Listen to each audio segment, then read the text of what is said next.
The day of Bill and Katie's wedding was meant to symbolize restoration, an attempt to reclaim a sense of unity and hope after months of chaos, betrayal, and spiraling personal tragedies. Everything at the venue had been arranged to project serenity. The polished marble aisle scattered with soft white petals, the delicate golden arch draped with roses and trailing ivy, the murmuring guests settling into their seats with the expectant stillness of people witnessing a fresh beginning. For Katie, the air smelled like promise. For Bill, the polished surface of the moment masked the turbulence he was trying to bury beneath charm and determination. But weddings, especially in a world cracked by secrets, have a way of drawing truth toward the surface, and beneath the warm glow of chandeliers, a storm was gathering, unseen but violently alive. Katie was radiant as she stepped into the soft light of the chapel, her gown shimmering like a second skin of hope. She believed she had finally reclaimed the man she once lost, believing the wounds of the past had been tended to, believing Bill's heart had finally chosen the quiet truth they could build together. No one in the room sensed the fracture forming at the edges of the celebration. No one sensed the approaching shift, the quiet seismic tremor of fate preparing to tear the ceremony apart. Even Bill, guarded as he was, had no way of anticipating the force that would crash through the polished perfection of his wedding day. The doors at the back of the chapel burst open with a suddenness that froze the entire crowd. A collective gasp swept across the room, sharp enough to cut through the music. There, framed by the yawning entryway and bathed in the harsh contrast of daylight, stood Luna, disheveled, trembling, and holding a newborn pressed tightly against her chest. Her presence alone was shocking enough. She had been declared dead months earlier, mourned, buried in memory, and whispered about with a mixture of guilt and unresolved sorrow. Yet here she was, alive, fragile, but burning with the fire of someone who had clawed her way back from the abyss. The baby in her arms let out a faint cry, the small sound shattering the silence like a shard of glass. Katie staggered where she stood, her fingers curling against her bouquet as though trying to anchor herself to something solid. Bill's expression collapsed into shock, confusion, and raw fear. For a moment, the world became a vacuum where nothing existed except the woman he believed gone forever and the accusation radiating from her stare. Luna stepped inside, moving with the careful, protective instinct of a mother shielding her child, and the room seemed to shrink around her. Her hair clung to her temples, her clothes bore the signs of travel and struggle, and her eyes, once soft and uncertain, now carried a clarity that bordered on dangerous. Her voice, when it finally emerged, carried the cold steadiness of a blade. Though she did not raise it, the weight of her words spread through the chapel like a rising tide. She claimed that Bill had ordered her harm, had set in motion the terror that nearly ended her life. The guests recoiled in disbelief, their shock rippling outward as they exchanged stunned glances. She lifted the infant as though offering undeniable proof of the nightmare she had survived. She spoke of betrayal, manipulation, and the violence Bill had allegedly orchestrated, projecting the certainty of a woman wronged beyond comprehension. And then, with devastating simplicity, she declared that Dylan, unexpected, steadfast, and fiercely loyal, was the one who saved her, rescued her, hid her, and helped her reclaim the voice that Bill had tried to silence. Bill felt every eye in the room pivot toward him, searching for cracks in his composure, searching for signs of guilt or fear that might validate Luna's explosive revelation. Every heartbeat drummed like thunder inside his chest. Katie's face drained of color as she looked at the man she thought she knew, the man she was moments away from marrying. The betrayal implied in Luna's accusation was not simply a matter of personal heartbreak. It was the suggestion that Bill had walked willingly into the realm of darkness, that he had crossed a moral line he could never return from. And Luna's final words sealed the wound. She claimed Bill was not only her tormentor, but a killer.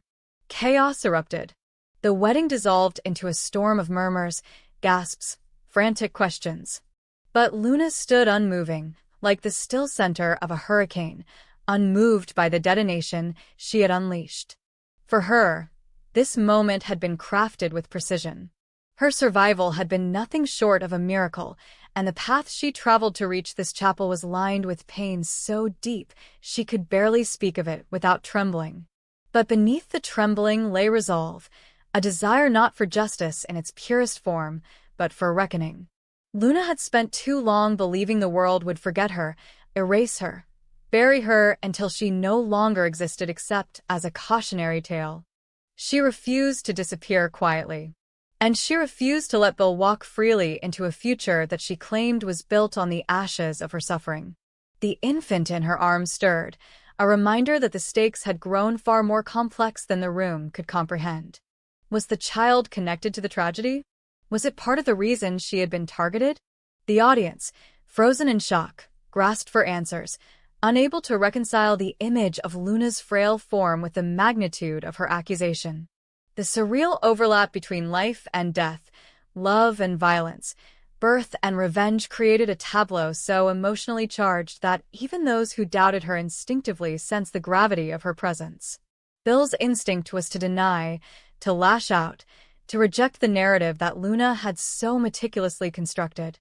But his words stuck in his throat as details he believed buried began clawing upward, memories of threats he made in anger, secrets exchanged in shadows, allies whose loyalty he was no longer certain of. For the first time in years, Bill felt stripped of the power he relied on, the charisma that had carried him through countless scandals, the certainty that he could always control the room. Luna's return had unbalanced him in a way nothing else could. She had been the one person capable of evoking guilt from him, the one person whose pain had intersected with his own actions too closely for comfort. And now, she was back, forcing him to face a truth he thought he had outrun. Katie's world fell apart in slow motion. Every piece of her imagined future, every dream of peace, stability, love reborn, shattered with Luna's arrival. She tried desperately to distinguish truth from performance, but the emotional weight of the scene overwhelmed rational thought. Was Bill capable of ordering someone's death? Was she about to marry a man whose moral compass had so thoroughly collapsed that he believed eliminating Luna would solve his problems? The terror that seeped into her heart was not only fear of the past, but fear of who Bill might still be. Luna continued her accusatory narrative with haunting detail, painting a picture of betrayal that felt too intricate to be dismissed as fiction. She described the terror that enveloped her the night she vanished, the overwhelming force of the attack, the cold certainty that someone wanted her dead. She insisted that Bill was at the center of it all, claiming he had grown desperate to protect himself and his secrets. And though Luna acknowledged that Dylan had helped her survive, she also revealed that she had purposely crafted this moment of return, this spectacle at the altar, to expose Bill publicly, to strip him of the privilege of denial. Her accusation was not merely a desperate call for justice, it was an act of war. The guests recoiled, some recoiling toward sympathy, others toward doubt. But perception no longer mattered. Luna had created a story so powerful, so emotionally charged, that even disbelief carried uncertainty. People began questioning Bill's past, recalling rumors, recalling the pattern of his anger, his moral grayness, his willingness to bend the world to his will. In that moment, he became not a groom but a suspect. Through it all, Luna held the newborn with fierce protectiveness, as though shielding the child from the darkness she had endured. Her presence radiated both fragility and ferocity, a duality that made her impossible to ignore. The baby, innocent and unaware, served as both a symbol of survival and a reminder of the stakes in this twisted drama. Whether the child represented hope or manipulation was a question only Luna could answer, and she offered none. Finn, standing in the crowd, felt a ripple of something deeper than shock. He had mourned Luna's death with a quiet grief that lingered long after her memory faded from public conversation. Now, seeing her alive, holding a baby, ignited a storm of unanswered questions that collided violently with the investigation he had quietly begun. Luna's sudden reappearance proved one thing: everything they had been told about her disappearance was a lie. And if her survival had been hidden, what else had been concealed? What truth was powerful enough to provoke someone into trying to kill her? Dylan, who had lived in the shadows of Luna's disappearance, now stood exposed by her confession. He bore the weight of secrecy, of complicity, of loyalty to a woman whose pain had entwined with his own. He was the one who saved her, the one who hid her, the one who helped her build this moment of revelation. But did he know everything? Did he believe everything she claimed? Or was he simply clinging to the role of protector, blinded by emotion? Luna's final words struck like a hammer blow. She declared that Bill was a killer, someone who had crossed a line from which there was no return. And though she offered no immediate evidence, her certainty, her trembling determination, and the raw emotional truth radiating from her shook the room to its core. Luna did not look like a woman seeking revenge. She looked like someone seeking survival, someone who believed exposing Bill was her only chance to reclaim her life, her identity, and her safety. In the aftermath of her accusation, the wedding collapsed into chaos. Reporters stormed the venue. Guests fled in panic. Officials demanded statements. Bill tried to shout above the noise, tried to frame Luna's story as delusion, manipulation, or trauma-induced distortion. But nothing he said could overpower the image of Luna standing at the altar with a newborn in her arms, accusing him of orchestrating her death. Katie walked away from the altar in tears, unable to face Bill, unable to distinguish truth from fear, unable to reconcile the man she loved with the monster Luna depicted. Her heart fractured under the weight of uncertainty, and for the first time in years, she doubted whether she had ever truly known Bill at all. Luna watched the destruction unfold with a strange mix of sorrow and vindication. She had not come to destroy a wedding. She had come to reclaim her life. Whether her truth was wholly real, partially crafted, or born from trauma, pain, and survival instinct no longer mattered. What mattered was that Bill's world had been ripped open, just as hers had been. She refused to let him escape the consequences she believed he deserved. The truth, whatever version of it existed, now hung over Los Angeles like a storm cloud, promising revelations, investigations, betrayals, and unraveling alliances. Bill's reputation was shattered. Katie's heart was broken. Dylan was entangled. Finn was reawakened. And Luna, carrying her baby into the uncertain world, became the epicenter of a story that would ignite far more than a ruined wedding. Her final thought as she left the chapel was simple and unwavering. Bill Spencer would not walk free. Not after what she had survived. Not after what she had lost. And not while she carried the truth, however twisted, however dangerous, within her arms. The connection between Taylor and Deacon had begun quietly, almost imperceptibly, like the first shift in wind before a coming storm. At first, it was nothing more than shared conversations after difficult sessions, a mutual recognition of loneliness wrapped in professional boundaries neither intended to cross. They had both lived through painful mistakes, past betrayals, and the kind of inner fractures that never fully heal. For Taylor, helping Deacon confront his demons had been part of her duty as a therapist, but somewhere in the process, empathy softened into warmth, and warmth drifted into an intimacy neither had spoken aloud, but both had felt building. Deacon found in Taylor a rare sense of calm, someone who did not judge him by his history, someone who believed he could change. Taylor found in Deacon an unexpected vulnerability, a man worn down by his past, but still desperate to be better. Their emotional bond became a living thing, subtle, dangerous, impossible to ignore. But danger has a way of sensing vulnerability, and Sheila Carter sensed it long before either of them would admit it. Her instincts, sharpened by decades of manipulation and survival, detected the shift in Deacon's energy, the softening in his voice when he mentioned Taylor, the fleeting guilt in his eyes, the evasiveness that hinted at something far deeper than professional contact.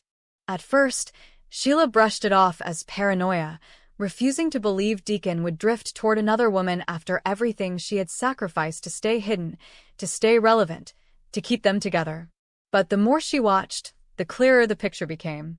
Every moment Taylor spent with Deacon widened a crack in Sheila's fragile sense of ownership, and jealousy bloomed in her chest with the violent urgency of poison spreading through veins. Jealousy, for someone like Sheila, was never a quiet emotion. It came with heat, with calculation, with the simmering rage of a woman who had fought her entire life to hold onto whatever scraps of love she believed she deserved. And Deacon had become one of those scraps, an anchor she clung to in the shifting tide of her desperation. Losing him would not simply be heartbreak, it would be humiliation, a wound deep enough to reopen every old wound she had tried to bury. She felt the threat before she even understood it. Taylor Hayes, beautiful, respected, emotionally grounded Taylor, was the embodiment of everything Sheila despised: stability, acceptance, legitimacy. Sheila knew she could not compete with that in the eyes of the world. So, instead of retreating, she sharpened her claws. The breaking point came one evening, when Sheila followed Deacon after a heated exchange. She saw him slip into Taylor's office after hours, saw the door close softly behind him, saw the sliver of light beneath the frame. She could not hear their words, but she didn't need to. The sight alone ignited something fiery and uncontrollable inside her. Sheila walked away with her heartbeat pounding like war drums in her chest, her mind spiraling through scenarios, none of which ended peacefully. By the time she reached her apartment, her jealousy had transformed into full fury. Deacon had betrayed her, not outwardly, not physically, but in the way that mattered most, emotionally. Sheila was not someone who confronted quietly. She was someone who exploded. The next day, she appeared publicly, no disguises, no shadows, no effort to restrain herself, and announced what she had seen. Her words were sharp, cutting through the air with the precision of a blade as she accused Deacon and Taylor of maintaining a secret relationship, one that violated ethical boundaries and moral expectations. She spoke loudly, passionately, deliberately, ensuring the right ears heard her. Reporters, staff members, Ridge, Brooke, no one was spared from the blast. Sheila did not simply expose the situation, she set it ablaze. Taylor's world collapsed almost instantly. Years of work building her reputation, earning the trust of patients, protecting her professional identity, all of it teetered on the edge of destruction. The accusation of inappropriate involvement with a patient was not just damaging, it was career-ending. Even the slightest whisper of misconduct could dismantle everything she had built. And though her relationship with Deacon had never crossed the physical line, Sheila's words twisted perception into something damning. Taylor felt cold terror swell in her chest as she realized the magnitude of the threat. How could she explain feelings she barely understood herself? How could she defend herself against a woman whose lies often sounded indistinguishable from truth? Deacon, standing at the center of the storm, felt the walls closing in. He had never intended to hurt Taylor, nor had he planned to betray Sheila. His heart had simply drifted in a direction he did not anticipate. He admired Taylor deeply, relied on her emotionally, and found himself wanting her approval more than he ever expected. But the idea that his feelings could destroy her life left him sick with guilt. Sheila's accusation forced him into a corner where every choice led to devastation. If he defended Taylor, he fed Sheila's rage. If he denied everything, he betrayed the trust and intimacy he had formed with Taylor. If he tried to placate Sheila, he risked validating her instability. Every option spiraled into disaster. Sheila, sensing Deacon's hesitation, pressed harder. She framed herself as the wronged woman, the abandoned partner, the dangerous lover scorned. She cornered him emotionally, demanding that he sever all ties with Taylor, insisting that he choose once and for all whom he belonged to. It was a twisted ultimatum born of insecurity and obsession, but Sheila believed she was entitled to make it. She believed that without her, Deacon would crumble back into the emptiness she had pulled him from. She believed that love justified every weapon she wielded. Taylor tried to remain composed, but the internal struggle was brutal. Part of her wanted to protect Deacon, to shield him from Sheila's wrath, to reassure him that none of this was his fault. Another part recognized the danger he lived under, danger she could not ignore. Sheila was unpredictable, volatile, and willing to use any means necessary to get what she wanted. Taylor knew the next move Sheila made would be more than a verbal attack. The consequences could be catastrophic, not just professionally, but physically. Sheila had never hesitated to cross lines others feared to approach. Ridge, furious and protective, demanded that Taylor cut Deacon out of her life immediately. He blamed Deacon for everything, for Taylor's vulnerability, for Sheila's resurgence, for the threat poised over their family's reputation. Brooke echoed this sentiment, warning Taylor that she was endangering herself by becoming entangled with a man who could never escape Sheila's orbit. Yet, even with the pressure mounting from all sides, Taylor could not bring herself to abandon Deacon completely. She saw the pain in him, the conflict tearing him apart, and she recognized his sincerity. Deacon was not manipulating her. He was drowning, just as she was. Meanwhile, Sheila devised a more sinister plan. Exposing the relationship had not satisfied her. She wanted Taylor gone, removed from Deacon's life entirely. Her jealousy mutated into obsession. She began following Taylor, watching for moments of vulnerability, waiting for the perfect opportunity to strike in a way that would leave no doubt about who held control.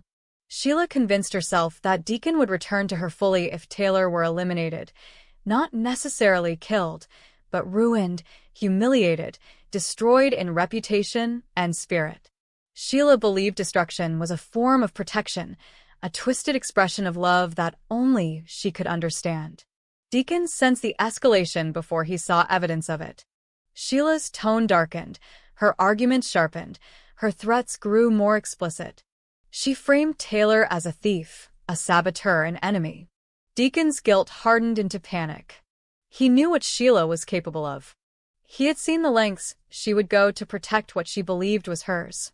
He tried to distance himself, hoping space would calm her, but distance only fueled her paranoia. Deacon found himself torn between fear for Taylor's safety and fear of triggering Sheila into irreversible action. When Sheila confronted Taylor directly, the confrontation was electric with tension. Taylor stood her ground, calm but terrified, knowing any sign of weakness would embolden Sheila. She understood Sheila's jealousy was not rational, not emotional, but primal, rooted in obsession rather than love. Taylor realized then that her own life had become the chess piece Sheila intended to eliminate.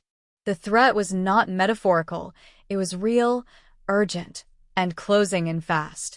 Deacon reached his breaking point when Sheila presented him with a final ultimatum: sever all contact with Taylor or face consequences he could not imagine. She delivered the threat with the icy calm of someone willing to follow through. Deacon's heart splintered under the pressure. To save Taylor, he would have to sacrifice their bond. To keep Sheila from destroying everything, he would have to betray a woman who had helped him rebuild his life. But if he chose Taylor, Sheila would erupt in violence, toward Taylor, toward him, toward anyone standing in her way. There was no winning outcome, only survival. The decision crushed him. He chose safety over truth, distance over desire. But the choice did not free him. It only deepened the wounds already carved into his conscience. Taylor understood the sacrifice, but her heartbreak was unavoidable. She had grown too close, cared too deeply, only to lose Deacon to the one person she feared most. And Sheila, having won, discovered too late that victory built on fear could never secure loyalty. Deacon returned to her in body, but emotionally, he had retreated so far she could no longer reach him. His silence haunted her. His absence, even when he stood in the same room, became unbearable. Her triumph rotted into bitterness. She realized that by destroying Taylor, she had destroyed the fragile bond she had fought so hard to maintain. The aftermath was catastrophic for all three. Taylor's career hung by a thread. Her emotional stability fractured under scrutiny. Deacon spiraled into despair, knowing his choices had cost him the one person who saw the good in him. Sheila found herself alone yet again, her jealousy consuming the very love she had tried to protect. No one emerged victorious. The relationships that once promised healing, understanding, and connection now lay in ruins, another tragic reminder that love entangled with jealousy and power can only lead to destruction. What remained was not resolution but devastation, the echo of choices made in fear and longing, and the haunting realization that one woman's obsession had set fire to 3 intertwined lives, leaving them to navigate the ashes in the cold silence that followed.